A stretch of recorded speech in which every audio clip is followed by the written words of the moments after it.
শুভ দুপুর। কি রান্না করছো আজকে দুপুরে? এই দেখ না, আজকে এখানে ঘি দিয়েছি আর সাদা তেল দিয়ে এই দেখ গোটা জিরে দিলাম, আর এখানটা দেখ ছোলার ডাল সেদ্ধ করেছি কিশমিশ দিয়ে। দেখ ছোলার ডালটা দেখা, ডাল করছো? এই যে ছোলার ডালটাকে দেখিয়ে দিয়ে বন্ধুদেরকে, আর এই গোটা গোটা গরম মশলা ফোড়ন দিয়ে দিলাম। আচ্ছা, আর আজকে ছোলার ডাল করবো। এই দেখো শুকনো লঙ্কা ফোড়ন দিলাম, তেজপাতা ফোড়ন দিলাম, একবারে দিয়ে একটুখানি হবে, আর একটু আদা বাটাও দিয়ে দিলাম, ঠিক আছে একদম। এই দেখো আলুটাও সেদ্ধ করেছি, এটা দিয়ে দেবো। আলু দেবে?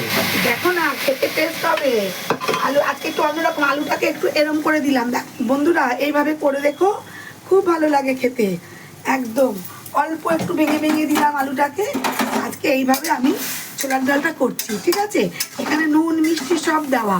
কেমন হয়েছে বলবে, দেখো তো কেমন হয়েছে। বেশি হলুদও দিলাম না, ঠিক আছে।